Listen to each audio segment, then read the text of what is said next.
komera imana yawe amashyi. Clap your hands to your God.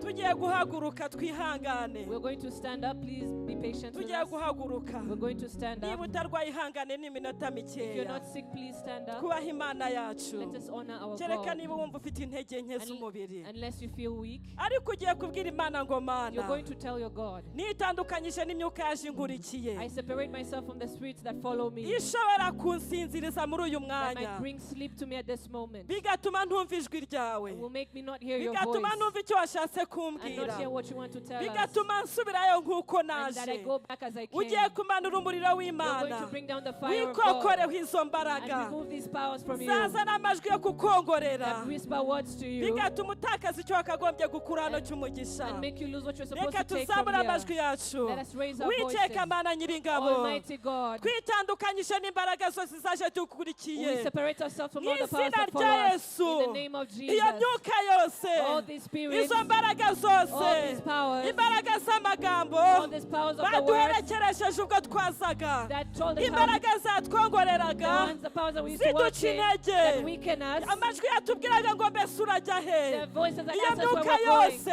all these voices, tuyikuye mu matwi I yacu. remove it from my Tuyikuye ears, mu ntekerezo I remove it zacu. from our thoughts, Tuyikuye muri iki kibanza. remove it from this land. Ndayitandukanya n'ubwoko We bwawe. separate it from your people. Ndayitandukanya n'abana bawe. separate it from your children. Mw'izina rya In the Yesu. name of Jesus. Duhamagaye ubwiza We are bwawe. calling upon your Duhamagaye presence. kwera We are kwawe. calling upon your Duhamagaye holiness. imbaraga We are zawe. calling upon your Kuba power. hagati muri twe. That is among us. Mwuka wera w'Imana. Holy Spirit of Imbaraga God. zibohora. The powers that deliver. Imbaraga zikiza. The powers that Imbaraga heal. zitabara. The powers that Nizo deliver. duhamagaye kano Let kanya. it come at this Reka moment. habeho ibidasanzwe muri uyu Let there be munsi. supernatural things Tubona today. ukuboko kwawe. Let us see your hand. Tukubona uko tutigeze Let us see tukubona. like we've never seen you Duhamagaye before. amaraso ya Yesu. We cover the blood of Duhamagaye Jesus. igicu cy'ubwiza. We call the Duhamagaye cloud of presence goodness. yawe. We call it in your Ikitavuga Imana cyose mu izina rya Yesu. Anything that does not speak of Turakirukanye. Jesus, we chase it. Imbaraga zawe data wa twese. Your powers, O Aba arizo God, zigaragara. let it be evident Oh, here. hallelujah. Hallelujah. Mana tuguhaye icyubahiro. God, we glorify Mana you. tugushyize hejuru. We exalt you. Tugushyize hejuru. We exalt you. Icyubahiro ni icyawe. All glory is Uri yours. umwami w'abami. You are the King of Kings. Mu izina rya In Yesu. the name of Jesus.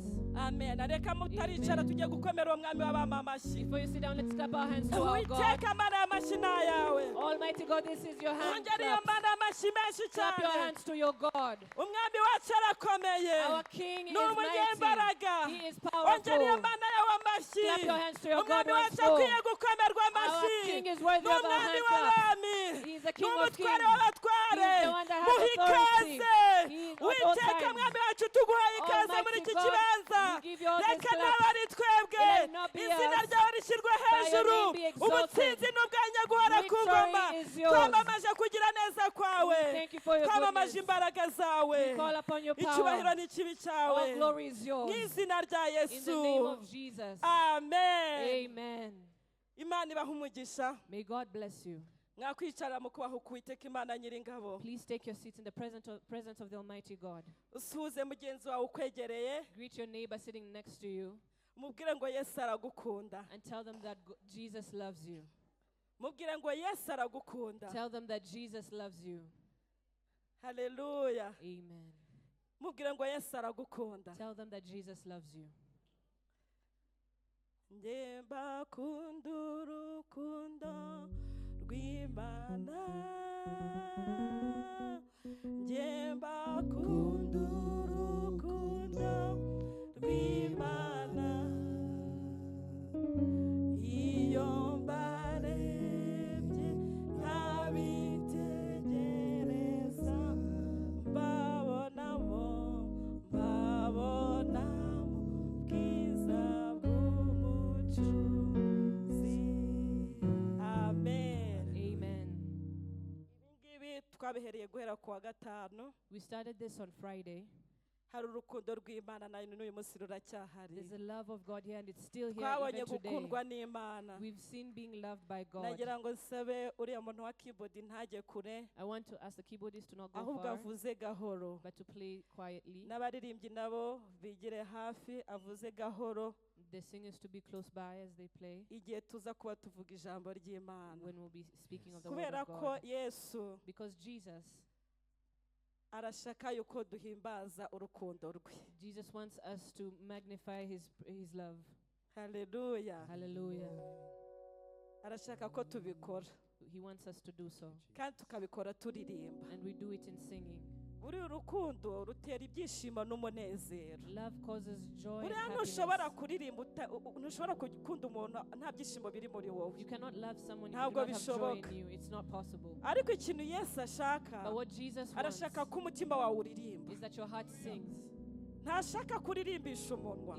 He doesn't want you to sing with your mouth alone. Arashaka indirimbo zo mu mutima. He wants the songs that come from your heart. Mu kantu gatoya ni akantu gato kaciyeho gutya. It's a small thing that just passed through.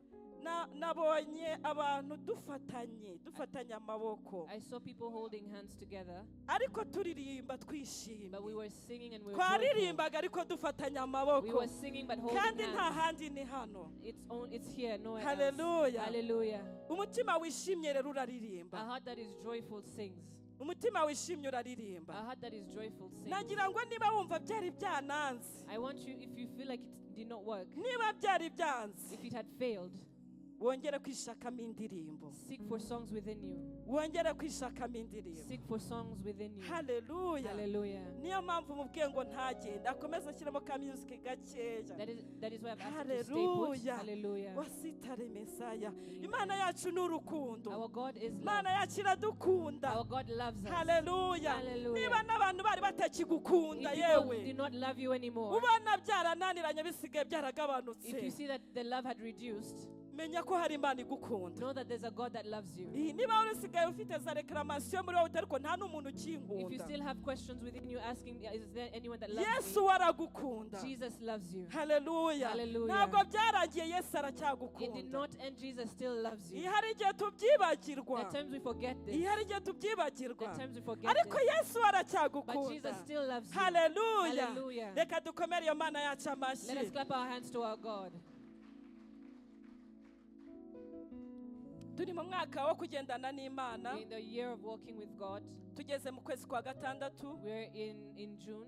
Nukuri turashima Imana. We thank God. Ni ishimwe rikomeye cyane. This is a big Kugera mu cya thanksgiving kabiri cy'umwaka. to be in the second half of the Hari year. benshi batambutse muri aya mezi. There are many who have already passed Ariko on through this twebwe year, turacyari imbere but we're y'Imana. still before the presence of God. Hallelujah. Hallelujah. Uku kwezi kwa gatandatu rero This month of ni June ukwezi ko is guhinduka. the month of transformation. Ukwezi ko guhinduka. It is the month of transformation. Ni ukwezi kwiza It is cyane. a good month. Wumva ukunezerewe. May you be joyful in it. Ndashaka kureba ababonetse mu mibyizi. I want to see who was here during the week. Ababonetse kuwa kabiri no kuwa gatanu. Those who are here on Tuesday and on Friday. Imana ibaha umugisha. May God bless you. Ndabona harimo abatarabonetse. I see that there's some who are not here. Tujye tugira ishyaka ryo kuboneka mu materaniro yo mu mibyizi. Let us have the zeal to come for service during the Eh, week. kandi kuba utarabonetse si urubanza. And if you're not here, we're not judging. Ahubwo ujye ugerageza ukureho impamvu yose Try to remove every obstacle or reason yakubuza kuboneka mu materaniro yo mu mibyizi. that can cause you to not come to service during the week. Atari impamvu ikomeye, If it's not a big ujye reason, ugerageza uboneke. try and come. Kuko niho twiga. Because this is where we learn. Hallelujah. Hallelujah. Niho twiga. This is where we learn. Kandi Imana ikatugirira And neza. God does good to us. Rero reka mbasubiriremo muri iki cyumweru icyo twabonye ni mu ncamake. Let me repeat in summary what we talked about this past week. Iki cyumweru twarebye amagambo avuga ngo This week we saw mu guhinduka harimo ikiguzi. in transformation there's a cost. Hari ikiguzi mu guhinduka. There's a cost in transformation. Twabibonye kuwa kabiri. We saw this on Tuesday. Tubona ko icyo kiguzi kugira ngo tubashe kukigeraho, We saw for us to get to this cost, icya mbere tugomba kugira ubushake bwo we guhinduka. ought to have the determination to transform. Icya kabiri The second tukagira kutita ku cyubahiro. is that we should not care about honor. Icya gatatu The third, tukagira kumvira ijwi ry'Imana. that we obey the voice of God. Twasomye muri Luka igice cya 19 We read in Luke chapter 19 umurongo wa mbere kugeza ku murongo wa 9. from verses 1 to 9. Noneho kuwa gatanu Then on Friday, twari tukigendera muri iyo teme we're still along that theme, yuko hari ikiguzi mu guhinduka, that there's a cost in transformation. ariko ho twabonye ko iyo icyo kiguzi twabashije kugitanga But when we pay that cost, hajya haboneka ingaruka nziza cyangwa mbi. they're both positive and negative impacts. kuwa gatanu rero twarebye ku ngaruka nziza. On Friday, we looked at the positive impacts. tubona yuko imwe mu ngaruka nziza And we say one of the positive impacts ari uko habaho kwimenyaho ikibi, is to know the bad that is in you. hakabaho kwibukwa n'Imana, And there's also God remembering you. ikindi hakabaho kandi Then after, gukundwa to be n'Imana. loved by God. niho twakuye urwo rukundo rugikomeje na n'uyu munsi wa That none. is where we got the love that still continues on today. reka dukomere Imana amashyi Let us clap our kubw'ibyo hands twabonye muri iki for cyumweru. what we saw this week. uyu munsi rero Today, n'ubundi turakomeza muri iyo teme, we'll continue through this theme, ariko noneho tuvuge but now we'll say ku magambo avuga ngo the theme will be mu guhinduka In trans- dusubirana ubuzima. in transformation we receive life. mu guhinduka dusubirana ubuzima. In transformation we receive back our life. dusome Let us read muri Luka igice cya 8 in Luke chapter 8 umurongo wa 49 kugeza ku murongo wa 55. from 49 to 55. haravuga ngo nuko akivuga haza umuntu uvuye mu nzu ya wa mutware w'isinagogi, ati umukobwa wawe yapfuye, wikwirirwa urushya umwigisha. ariko Yesu abyumvise aramusubiza ati witinya, izere gusa arakira. ageze mu muryango w'inzu ntiyakundira undi muntu akundira kwinjiranamo nawe keretse Petero na Yohana na Yakobo na se w'umukobwa na nyina. asanga bose barira bamuborogera, arababwira ati mwirira, ntapfuye ahubwo arasinziriye. baramuseka cyane kuko bari bazi ko yapfuye. amufata ukuboko aravuga ati mukobwa byuka. umwuka we uragaruka, uwo mwana arahaguruka. Yesu abategeka ko bamufungurira. Amen.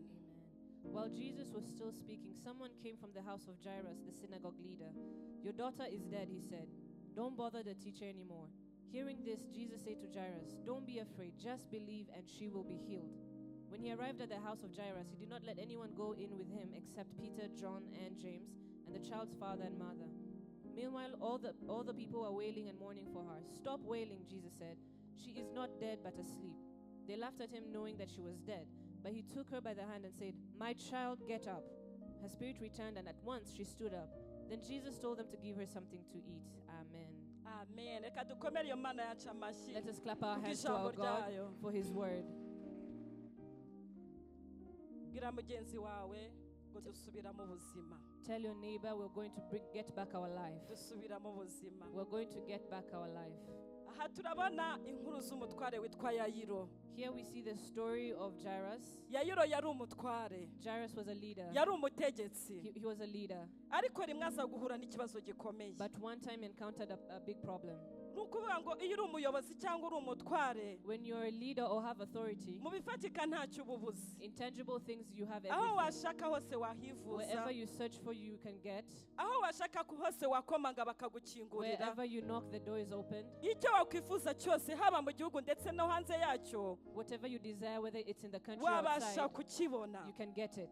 ariko ibyo byose But everything, Yayiro ntabwo yabibonyemo nk'ibintu by'agaciro Jairus did not see all this as valuable byabasha kumutabara, that would defend him. ahubwo we Yayiro But Jairus, yaribwiye muri we, he told himself aravuga ati iki kibazo gikomeye that mfite this problem that I have that is big, nta wundi muntu ushobora kukinkemurira, no one else can solve this. nta handi hantu ushobora kubonera igisubizo. Nowhere else will I find an answer, aravuga solution. ati niyo najya hanze ntabwo cyakemuka, He said, even though I go outside, I will not find nubwo this answer. ubutunzi mfite bwose nabwegeranya ntabwo bwabasha kumpa igisubizo. Even if I collect all the wealth that I have, I will not find a solution. aravuga ati reka njye kureba Yesu. Then he said, let me go to look for Jesus. yenda birashoboka ko yari yarumvise amakuru ye, Maybe he had heard information about Jesus. aravuga ati uwo Yesu numvise, And he said, the Jesus that I reka heard njye of, kumureba. let me go see him. ndumva muri uyu mwanya I feel like in this moment, ikibazo cyanjye ari uri my bugikemure. problem will be solved by him. haleluya. Hallelujah. bene data, Brethren, akenshi tuba dufite intambara cyangwa se ingorane, a lot of times we encounter problems and issues, ariko akenshi tujya gushakira ibisubizo aho bitari. but we go looking for solutions where they're not. tukabanza kujya gushaka abantu We seek for people. cyangwa se tukabasha kwiringira ubutunzi bwacu n'ubwinshi bw'ibyo dutunze Or we put our hope in the wealth that we have. akaba ariho dushyira imbaraga And that is where we put all our efforts. tukumva gutabarwa kwacu niho kuri And we buve think that our rescue will come from that. ariko ahangaha But here, tubonye ko Yayiro we yagize we ubwenge see that Jairus was wise. mwene data nagira ngo mbwire ngo nawe wahisemo neza kuza hano uyu munsi Brethren, I want to tell you that you've chosen well to come here today. wamenya aho gutabarirwa You know hanyaho where your rescue is coming from. umuntu wagenda akakurangira undi People would tell others about people. akakubwira ngo ariko buriya nigeze kumva runaka avuga ibi genda we yagufasha And they'd say, I used to hear this person say this, maybe that might akakohereza help you. They ahandi will send you somewhere ariko iyo else. waje kuri yesu But when you come to uba wizeye Jesus, igisubizo kiri direkiti you have hope n'ako that you have kanya that solution at that haleluya moment. Hallelujah. sitarameseri ramako shantere mekorobosari ushobora Amen. kukubwira ngo uburwayi bwawe buzakirira mu buhinde They might tell you that your sickness will be healed in India. ukajyayo kandi And- wagerayo ntunakire And you go there but do not get healed. ukagaruka And then you come back. ariko iyo waje imbere ya yesu But when you come before Jesus, ubyizeye when you have faith, ni ukuri utahana you will igisubizo go home with an answer. niyo mpamvu ngubwiye ngo wahisemo That is why I'm neza telling you that you chose kubera well. ko ibibazo ufite Because the problems that you n'ingorane have, ufite and the problems that nta you have, handi is nowhere ni else. hano It is here. kuko aha turi n'imbere ya Because yesu we're before Jesus, n'imbere y'umwami before the w'abami King of Kings. haleluya Hallelujah. ni imbere ya yesu It is before Jesus. hanze ya yesu nta buzima buhari Outside Jesus, there's no life. hanze ya yesu ntacyo tuhakura Outside Jesus, ariko iyo there's twaje nothing we muri get. yesu But when we come to tuhakura Jesus, ubuzima we find life. muri yesu hari In ubuzima Jesus, there's life. haleluya Hallelujah. mubwira abantu iby'ijuru ibyororotse imitima muvuge ko bahiriwe muvuge ubundi buzima abafite imvune mubasindagize tugire ku ibendera ribasha kuturengera hari ubuzima hari ubuzima hari ubuzima iyo rere mwumvise bavuga ngo tujye he muri afurika y'epfo Did they say, let's go to South Africa? mwumvise bavuga ngo tujye he muri amerika Did they say, do we go to America? muri yesu hari In ubuzima Jesus, there's life. haleluya Hallelujah. mubwire abantu iby'ijuru It's the mubwire abantu iby'ijuru tell people of the heavenly kandi things mubabwire ibyururutse and umutima tell them the things that will lessen their heart burden. muri yesu hari In ubuzima Jesus, there's life. niba warasogongeye ukamenya ko yesu agira If neza you've tasted and seen that Jesus does good, mwegere come close to Him. muri yesu hari ubuzima In Jesus, there's life. haleluya Hallelujah. muri yesu hari ubuzima In Jesus, there's life. bwira mugenzi wawe ngo guma muri yesu Tell your neighbor, remain in Christ. yayiro yamenye aho igisubizo cy'ukuri kiri Jairus knew where the right solution is. ntabwo yigeze ashakisha He did not go seeking. ntabwo yigeze avunika He did not get tired. yenda ari kubasha kumujyana no hanze Maybe he would have taken her outside yagaruka akagaruka yenda yapfuye burundu and comes back with her dead. ariko yamenye aho agomba kujyana ikibazo cye But he knew where to take his problem. mwene data Brethren, ni hehe ujyana ikibazo where do cyawe you take your problem? ni hehe ucyerekeza Where do you direct it iyo to? byakugoye When it is hard, iyo ubona watakaje imbaraga when you see that you've lost your iyo strength, ubona byanze when you see that you have ni failed, hehe hambere utekereza what is the first place that you think of? ni hehe hambere werekeza umutima Where is your heart directed to? aho ntitutangira gutekereza That is where you start ibindi thinking other things. nagira ngo uyu munsi wa none I want for today, yesu umugire inshuti yawe ya mbere make Jesus your first friend. kubera ko Because niwe ubasha kugukemurira ikibazo He's the one that can solve your problem atabashije kugucisha ku wundi muntu without taking you through somewhere else. muri yesu hari ubuzima In Jesus, there's life. mu guhinduka In transformation, duhindirirwa ubuzima our lives are changed. haleluya Hallelujah. tugiye kureba rero We're going to ibintu see things twagenderaho ngo tubashe kubyumva neza ibyo bintu that we can go by to ubwo understand these, buzima uko buboneka to understand how we find this ubwo life, buzima ukuntu tububona how we find this life. ikintu cya mbere tugiye kureba The first thing that we're going to look at ni uko iyo twabashije guhinduka is that when we are able to transform, habaho ihumure ryo mu mutima there's a comfort in your heart. habaho ihumure ryo mu mutima Your heart is comforted. haleluya Hallelujah. habaho ihumure ryo mu mutima There's comfort in your heart. dusome muri yesaya 40 Let us read in Isaiah chapter 40 guhera ku murongo wa mbere kugeza ku wa kabiri from verse 1 to 2. yesaya 40 Isaiah chapter 40, umurongo wa mbere kugeza ku wa kabiri. from verse 1 to verse 2. Havuga ngo nimuhumurize abantu banjye, It mubahumurize, says, comfort my people, niko Imana yanyu ivuga. says your God. Muvuge ibyururutse imitima y'ab'i Yerusalemu, mukomere muhabwire ko intambara zaho zishize, kandi yuko gukiranirwa kwaho hakubabariwe n'ibyaha byose ko habihaniwe kabiri n'Uwiteka. Amen. Speak tenderly to Jerusalem and proclaim to her that her hard service has been completed, that her sin has been paid for, and that she has received from the Lord's hand double for all her sins. Amen. Amashyi menshi cyane kuri iyo Mana yacu. Let us clap our hands to our God.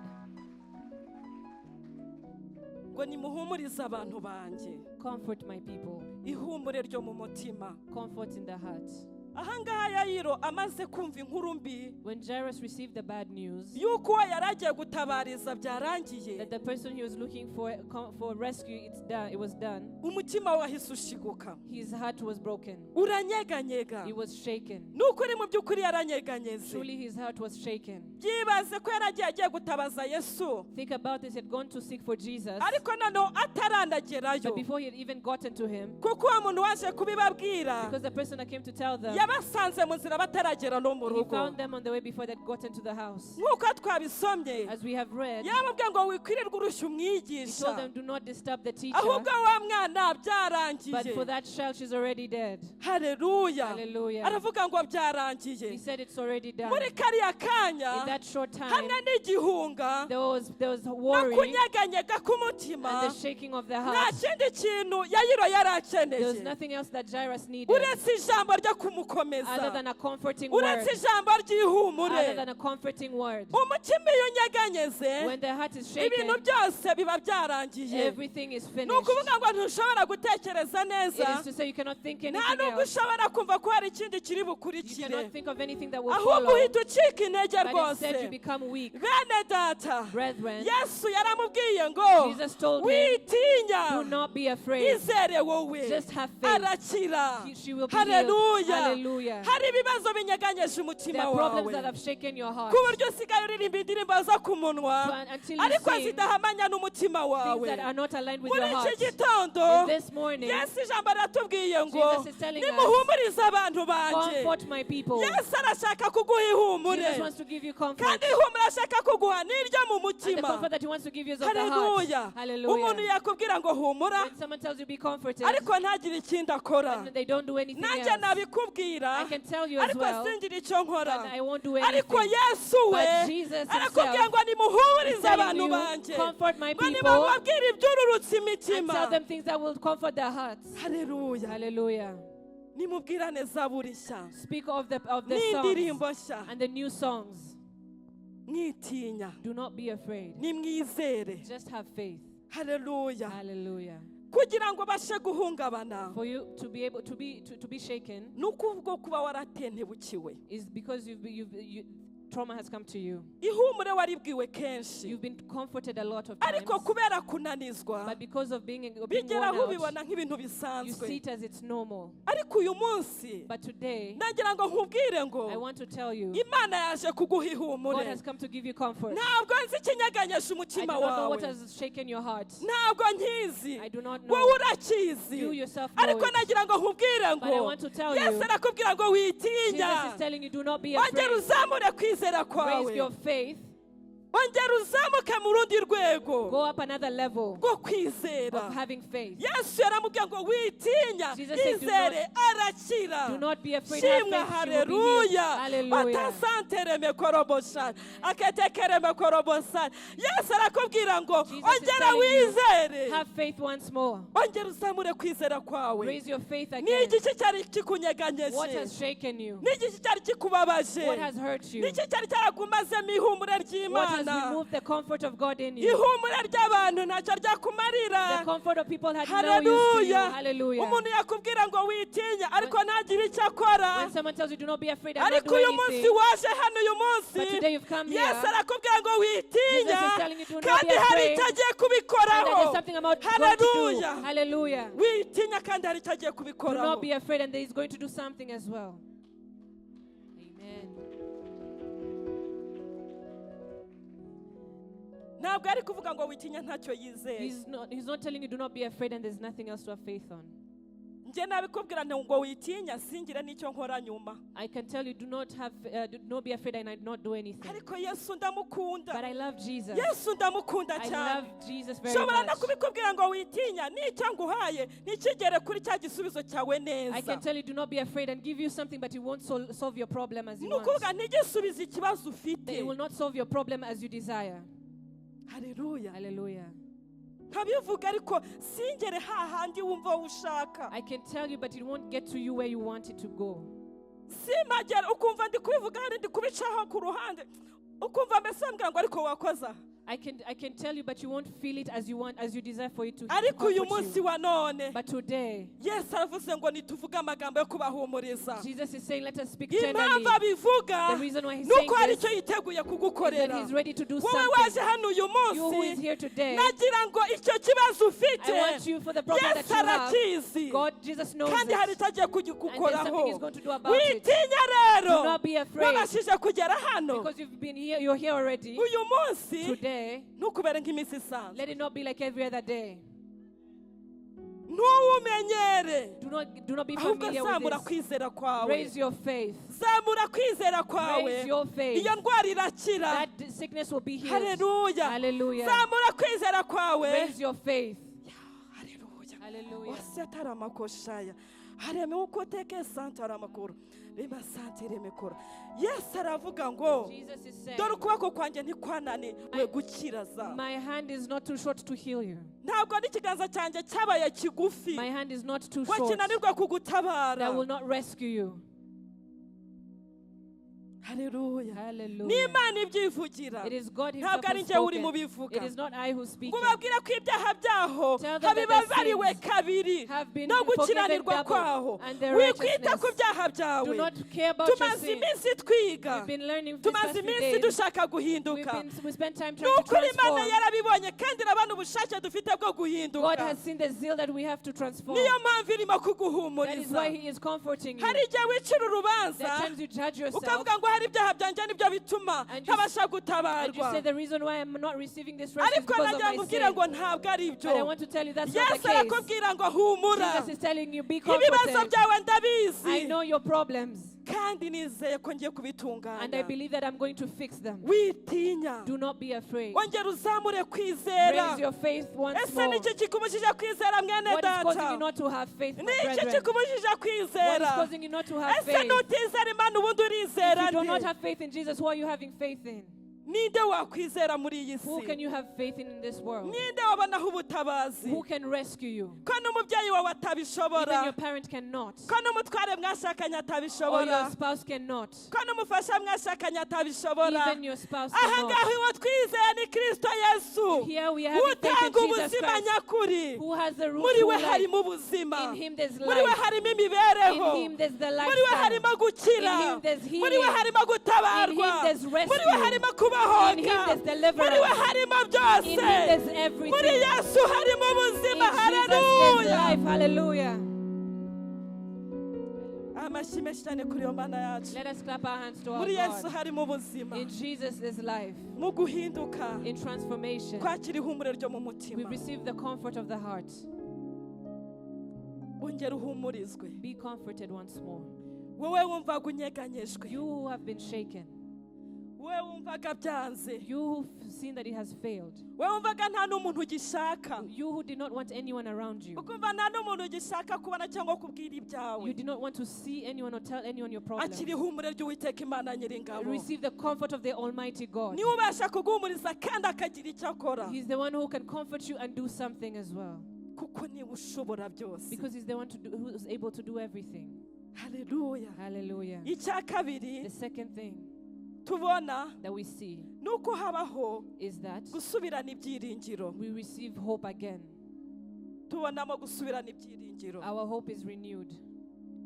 Yesu Jesus, yasanze amarira kwa Yayiro. He found the tears. He found people crying in Jairus' house. kandi amarira And the tears atewe n'ikintu gifatika koko were caused by something that was tangible. kubera ko hari ikiriyo. Because there was a funeral. Mu kiriyo nta muntu uburya uba wishimye.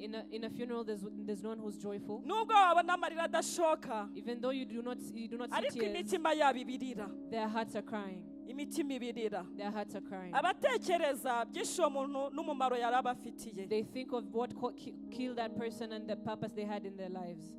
Akavuga ati ese bizagenda gute noneho. And they ask themselves, what will happen now? Bigatuma arira nubwo amarira atashoka. It causes them to cry even though it's not visible. Amarira agatembera mu mutima. And the tears flow in their hearts. No kwa Yayira niko byari bimeze. This was the case in Jairus' house. Hari amarira. There was crying. Kandi amarira y'ukuri. And these were true tears. Ariko Yesu But Jesus, ahageze arababwira ngo mwirira. when he got there, he told them, do not cry. Mwirira. Do not cry. Hallelujah. Hallelujah. Mwirira. Do not cry. Mwirira. Do not cry. Nyamara ariko wirira.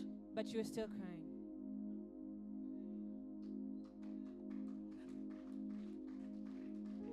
Wirira. Do not cry. Kuko ibituriza ni byinshi. Because the things that cause us to cry are many.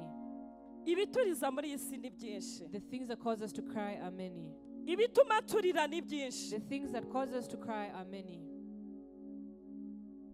Waburizwa n'intambara zawe bwite kuziri ku giti cyawe. You cry because of your own troubles and trials. Waburizwa n'intambara ubona ku You bandi. cry because of the troubles you see that others have. Waburizwa n'ubuzima bwawe ubona budafite You icyerekezo. might cry because you see your life does not have direction. Waburizwa n'uburwayi ugendana nabwo utazi uburyo buzakiramo. You might cry because you see that terminal illness that has no way. Kandi ubumaranye And igihe. you spend a lot of time with it.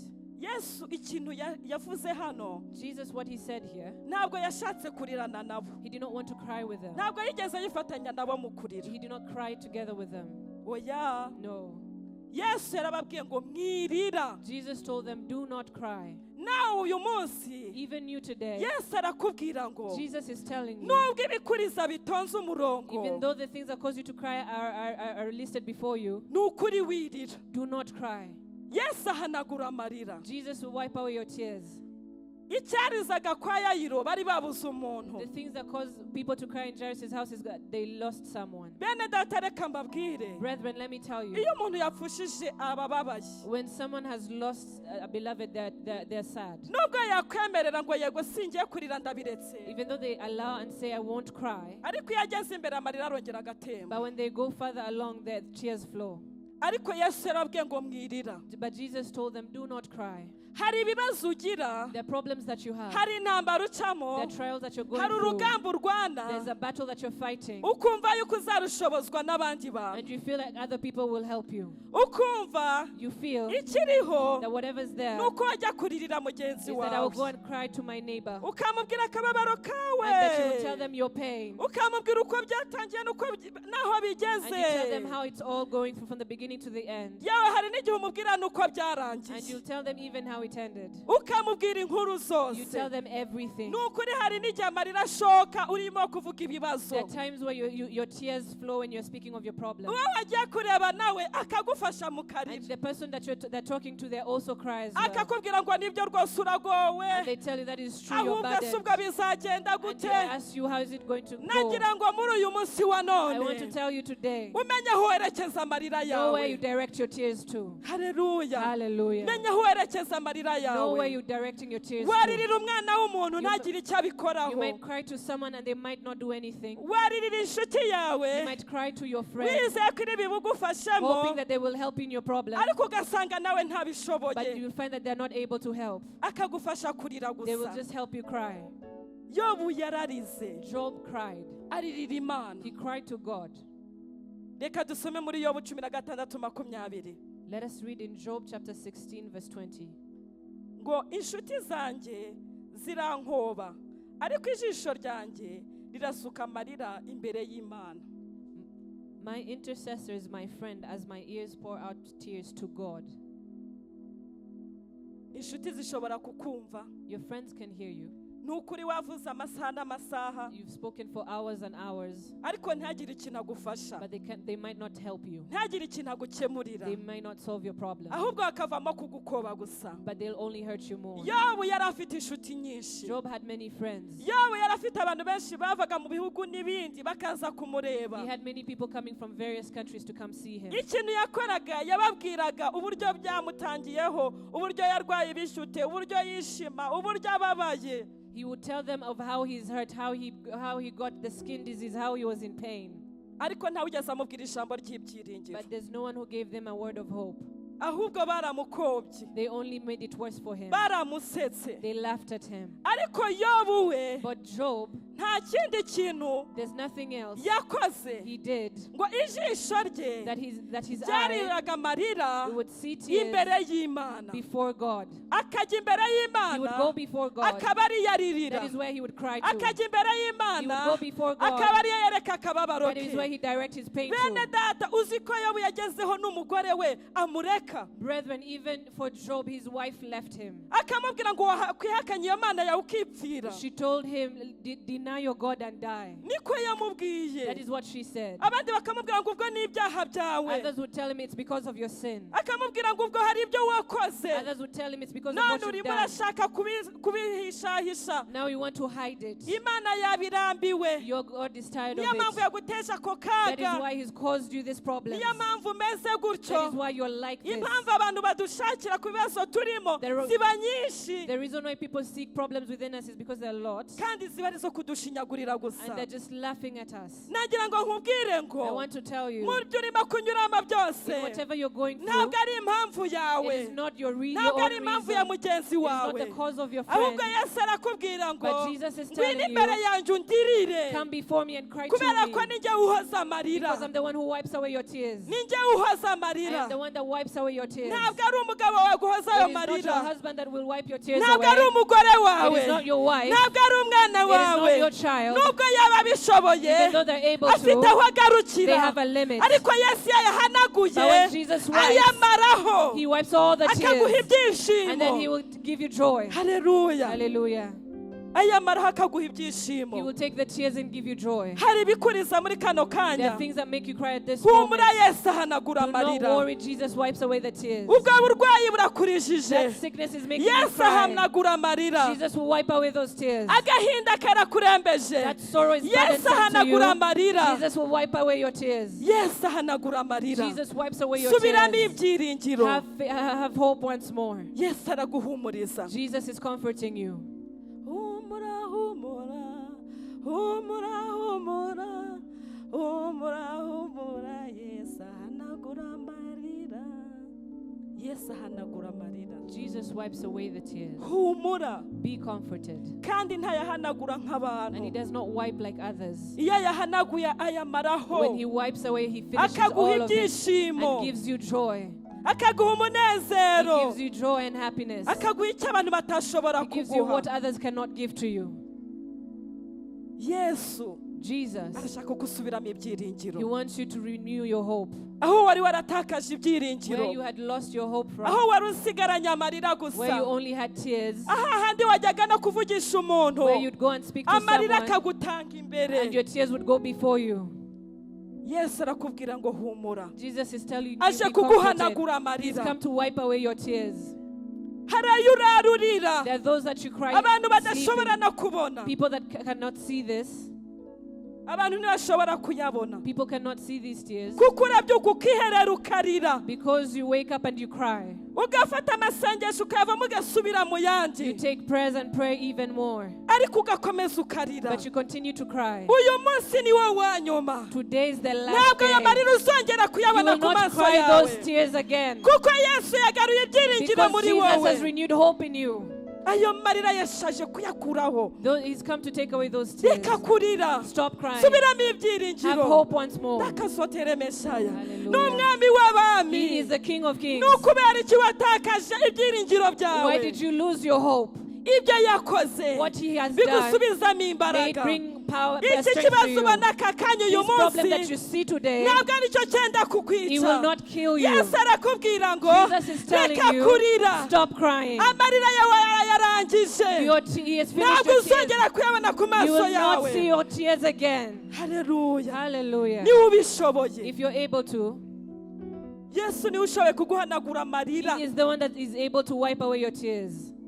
muri aya materaniro. In this service, Reka kurira, stop crying. reka kurira, Stop crying. reka kurira, Stop crying. reka kurira, Stop crying. reka kurira. Stop crying. Yesu ahanagura amarira. Jesus is wiping away your tears. Ninde wabasha kugutabara? Who can rescue you? Ninde wabasha kukurengera? Who can defend you? Ninde wakwikorera ubwo buremere bw'icyo kibazo ufite? Who can carry the heaviness of the problem that you have? Ikikuriza. What makes you to cry? Yesu arakubwira ngo wirira. Jesus is telling you to stop crying. Wirira Stop crying. kuko hari icyo agiye kugikoraho. Because there's something He's going to do. Hari icyo agiye kugikoraho. There's something He's going to do to that problem. Kandi arakirangiza And burundu. He's going to finish it Ntabwo forever. uzongera You kukibona. will never see it again. Ntabwo uzongera kukibona. You will never see it again. Yesu niwe uvugana nawe. Jesus is the Ngo one ntabwo speaking to uzongera you kubona icyo that kikuriza. you'll never see this problem again. Uzajya ukibuka nk'amateka. You will remember it as part of your history. Uzajya ukibuka nk'amateka. You'll remember it as history. Kizahinduka ubuhamya. It will become a testimony. Nk'uko warize cyane. The way you cried a lot utarakibona. before you saw it Niko uzanakivuga. is how you'll speak of it ugikomeresha abandi. when you comfort Kuko others. Yesu akigukuyemo kano Because Jesus kana. has removed it from you at this moment. Yesu akivanyamo ubukana. Jesus has removed the bitterness of it. Hallelujah. Hallelujah. Ni umwami w'abami. He is the King of Kings. Kandi arashoboye. And He is able. Ni Imana ishobora He is God byose. that is able to do everything. Subiramo ibyiringiro. We have hope again. Mu guhinduka In transformation, dusubira mu buzima. we receive life again. Iyo watakaje ibyiringiro, When you have lost your hope, ubuzima buba bwahungabanye. your life is shaken. Ubuzima buba bwanze. Your life is no longer the same. Ariko nagira ngo nkubwire ngo I want to tell you, ayo marira Yesu arayahagaritse. Jesus has stopped those tears. Ubuzima bugusubiremo mu izina Life rya is going to come Yesu. back to you in the name of Jesus. Amen. Amen. Ikindi cya gatatu, The third thing, habaho kureba gushya. there's new sight. Habaho kureba gushya. There's new sight. Kureba uku tureba n'amaso The way we see with our eyes, niko twebwe dukoresha. the eyes that we use. Ariko hari ukundi kureba ko mu But mwuka. there's a different way of seeing in the spirit. Dukeneye kundi kureba ko mu mwuka. We need to see in the spirit. Iyo turebesheje amaso, When we use our eyes to see, tureba ibitari byo. we see things that are not correct. Tukareba ibiduca intege. We see things that weaken Tukareba us. ko bidashoboka. We see that is not impossible. That is not possible. Ariko But mu guhinduka in transformation, habaho kureba gushya. we have new sight.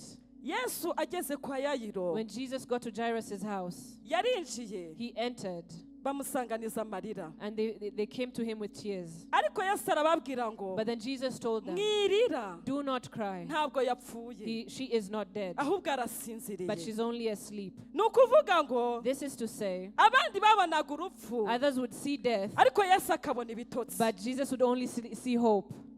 Amen. Abarebeshaga amaso agaragara Those who would see with their eyes, babonaga urupfu, they saw death. ariko amaso y'umwuka ya Yesu But the spiritual eyes that yabonaga Jesus had, ibitotsi. Ariko he only saw haleluya, sleep. ayo Hallelujah. maso yabonaga ibitotsi. Those eyes would see sleep. Niyo mpamvu ajya no kumuzura, That is when he ntabwo was trying to yavuze resurrect. ngo zuka, He did not say be resurrected. ntabwo yavuze ngo mukobwa zuka, He did not say girl ahubwo come back to yaravuze life. ngo He said, mukobwa byuka. girl, wake up. Ni ukuvuga ngo habyuka uwari usinziriye, Wake up is for those who are asleep. ntabwo hazuka uwari usinziriye. The person that is asleep is not Niba usinziriye resurrected. gutya nagukoma nkakubwira ngo byuka, When you're asleep like this, I touch on you and tell you, Ukanyumva, wake up. You hear me, ukabyuka. and then you wake up. Ariko iyo wapfuye But when you're dead, bavuga ngo zuka. they tell you, they resurrect you. Haleluya. Hallelujah. Hari ibyo wabonaga There are byarapfuye, things that you saw that had died. ukabireba ukabiha urupfu, You would see them as dead. ukavuga ngo buriya rero ubukwe bwanjye And bwarapfuye. you say, my wedding is done. It's Ntabwo dead. tuzi ko napfushije ubukwe, You see, my wedding is dead. uzi ko akazi kanjye kapfuye, That my job is dead. uzi ko urugo rwanjye My rwapfuye. marriage is dead. Nagira ngo ubone kureba gushya uyu I want you munsi, to have this new sight aka today. kanya twicaye At this hano, moment where we're seated right hindura now, imirebere. change your sight. Ntabwo bwapfuye, It is not dead. ukeneye ko bubyutsa, You just need to wake it bubaye up businziriye, because it's asleep. ariko n'ububyutsa But when you burabyuka. wake it up, it will wake up. Haleluya. Hallelujah. Reba mu andi maso, have new sight. yebesha andi maso Use your new sight. ibyo we wabonaga byari byarapfuye What you saw as dead, ukaba waramaze no kubishyiraho kashuti birebye and you byarapfuye had stamped it as dead, warabihaye n'izina ngo and you byarapfuye had even labeled it as dead. jewe ntabwo mbizi ibyapfuye muri wowe I do not know what is dead in ibyapfuye you mu buzima or bwawe what is dead in your life. ntabwo mbizi I do not know. wowe urabizi haleluya Hallelujah. reka ndiwe bafite ibintu bitaga ko byapfuye For those who have ni things bande that are bafite dead, ibintu babonaga ko who byapfuye have things that bari saw as barabihaye dead, urupfu you had given it death. ukabona byarapfuye You saw that it was dead. reka tugiye kureba gushya We're going to ukureba have gushya new sight. ntabwo byapfuye ahubwo It is birasinziriye not dead, it's niyo just mpamvu asleep. tugiye guhaguruka kano That is kanya why we're going to stand up at Ubibwira this ngo moment byuka. and say, wake up. haleluya Hallelujah. urwo rugo rubwira ngo byuka Tell the ndabizi ko marriage, wake utapfuye up. I know you're not dead. bibwira ngo ntabwo wapfuye uri Tell muzima it, I know you're byuka not dead, you're alive. Wake up. Hallelujah. Hallelujah. bibwira ngo ntiwapfuye Tell it, you are not dead. byuka Wake up. haleluya zamura ijwi Hallelujah. ryawe Raise your voice witeka mana and ikomeye say, Almighty natwe God, turabyutsa ibyacu twabonaga byarapfuye Father, we wake up mu everything izina that we saw rya as dead yesu in the name of mwene Jesus. data sengana imbaraga I am niyo going to pray wuzi with uburyo wari warabyishe wake up the things that you had uhora finished. ubyaturiraho urupfu Confess that you uhora confess death uvuga ko over them, bitagishobotse and you say it's not possible urupfu anymore. rwaraje mu byawe That death had come into your kandi things, ruhamagawe nawe and you've called it to death. hamagara Call. bibyutse Wake them up. gira indi mirebere mishya Wake them up. yesu kristo arabibwira ngo bibyuke Jesus Christ is saying, wake witeka up. mana ikomeye Almighty ora God. baba basantere bekorobosheya ori mama masantere bekorobosheya oketa kara bekorobosheya emeke santere bekoria baba ori mama masantere bekorobosheya utekere bekorobosheya emeke saya bekorobosi tekere bekorobosheya utekere bekorobosheya rekurwa rushaka rubyuke Let that wedding rwongera rubeho wake up that otesantere marriage. bekorobosheya Hallelujah. oshantere bekorobosheya oria mesantara makoro yesantere bekorobosheya urwo rupfu wari warakiriye That death that you had rusohore muri wowe received, remove it from wowe you. wari You warabyakiriye had received it, ukumva and you byarapfuye feel that it's dead, ukumva and you feel ntibizashoboka that it will not be ukumva possible, and biragoye you feel that it is ukabona hard, kubona akazi and you feel n'ibikunda that getting a job is not ukavuga ngo easy, akazi that you karapfuye cannot find your ntabwo job. kapfuye It is not dead. ahubwo It karasinziriye is just asleep. wongera ukabyutse Just wake it up again. n'akanwa kawe Your mouth. oteke santere mesiya Hallelujah. mana tubyukirize ibyasinziriye Wake, God, wake the things ntabwo that are asleep up. byapfuye They're not dead. uratubwiye ngo ntabwo You told us byapfuye that they're not dead. ntabwo byapfuye They're not dead. ntabwo They byapfuye are not dead. mana n'ibizima It is their life. biriho They are alive. birahari They are alive. mana nibize Call them to life, tubibone that we may see it, tubifate that we may take hold of them, tubijyemo that we may enter into them, tubyicaremo that we may sit in kutubwiye it. ko bitapfuye We know that they're not ni dead. ukuri birahari They are alive. birahari They are alive. birahari They are alive. birahari They are alive. birahari They are alive. birahari They are alive. birahari They are alive. bikeneye kubibyutsa You need to wake them up.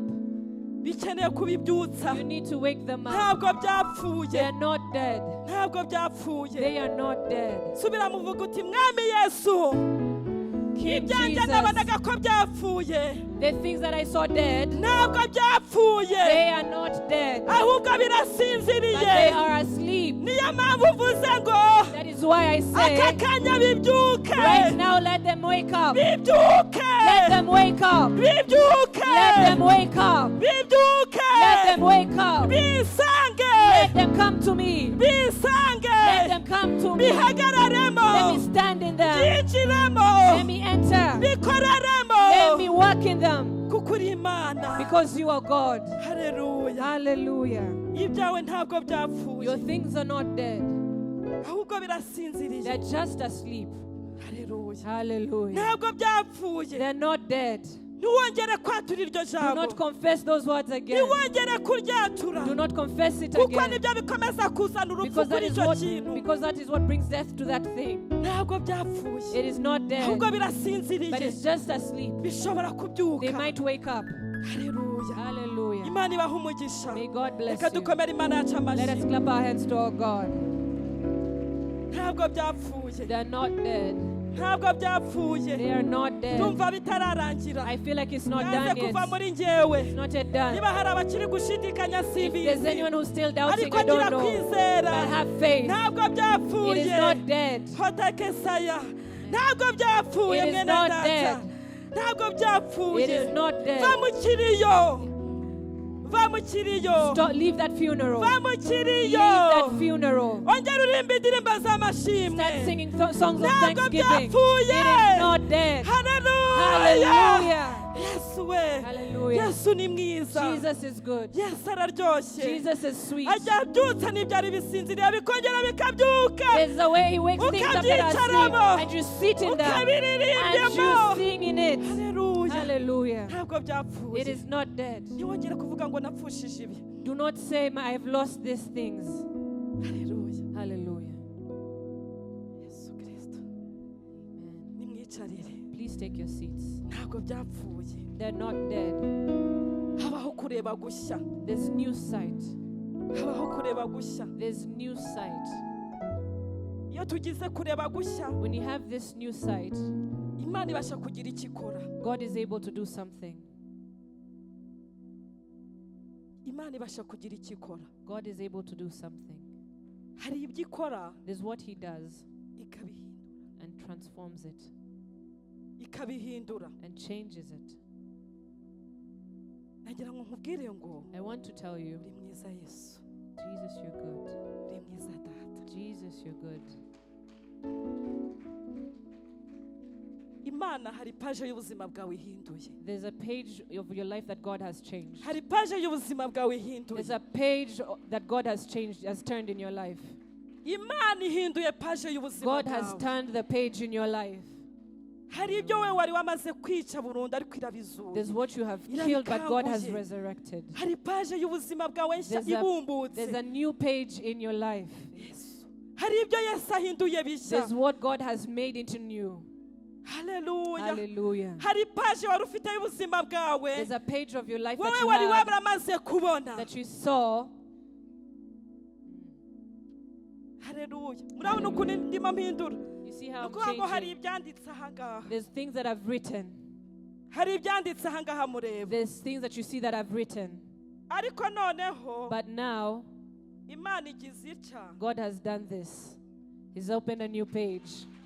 Hallelujah. haleluya Hallelujah. nta kihanditse There's nothing. hari ibyari byanditse aha There's what is written harimo there. kosantere mesi rokotekesaya ahari aho ngaha Here, hari handitse kudatera there imbere are things that there's not developing that was written aha hari down. handitse ko It was written urushako rwapfuye that your marriage is over. aha hari handitse It ko was written urubyaro ntarwo that you will not get your aha hari children. handitse It was ko written akazi katazigera gashoboka that you're not going to be able to aha hari work. handitse It ko was written bizinesi yarangiye your business is over. aha hari handitse ko It was written ugomba kujya gushaka ibindi ukora that aho you have to look uratari for iwawe something else. ariko nagira ngo nkubwire But I ngo want to tell you, hari indi paje hallelujah, yubuwe there's a y'ubuzima new bwawe page of your life. yesu arakubwira ngo ndora mbihinduye bishya That God has changed the page. yesu arakubwira ngo mbihinduye bishya God, Jesus is telling you that I've made it new. mbihinduye bishya ku buzima I've bwawe made it new in your life. hari ibyo wari There's umenyereye what you're used to. hari amateka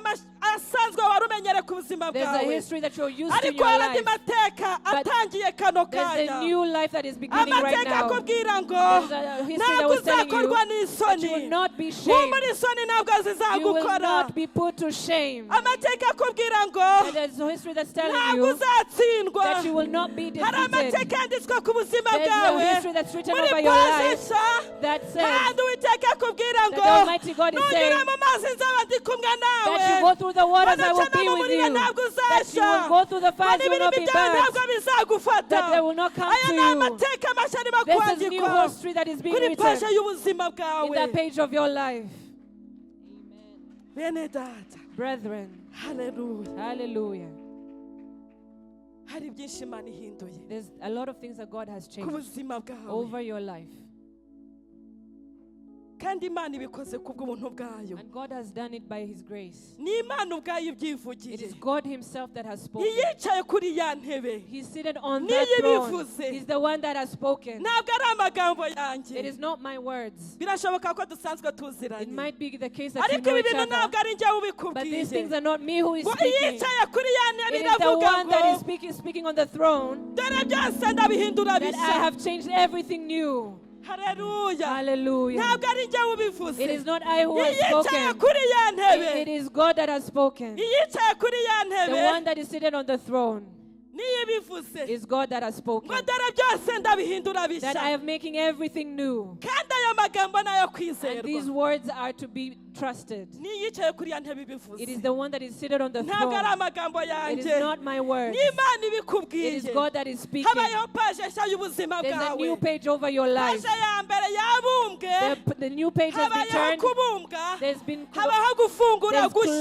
closing and then there's opening anew. Hafungutse paje nshya There's y'ubuzima a new page that bwawe. has been opened over your Ni life. yicaye kuri ya ntebe yabivuze. He's the one that is on the throne Ntabwo that ari has amagambo spoken. y'umwana w'umuntu. These are not the words of a Kandi yicaye person. ku ntebe iravuga ngo The one that is on the throne is saying, ayo magambo nayo kwizerwa. those are the words that are to be Bivuze trusted. ngo ubyizere. I have faith in them. Niwumve ko ari amagambo y'umwana Do not feel that w'umuntu. these are words of a person. Imana yo mu ijuru. God that is in heaven, yicaye ku ntebe that is seated on y'ubwami. the throne, Itegeka isi yose. that commands all the ihindura earth, ibintu that bigahinduka. changes things. Iyo ngiyo niyo He's the one that ibikubwiye. is speaking to you. Hari igitabo kibumbwe. There's a book that has been Hari opened. n'ikibumbuwe. And there's a closed Yesu and abahe opened. umugisha. May God bless Yesu you. abagirire May He neza. do good to you.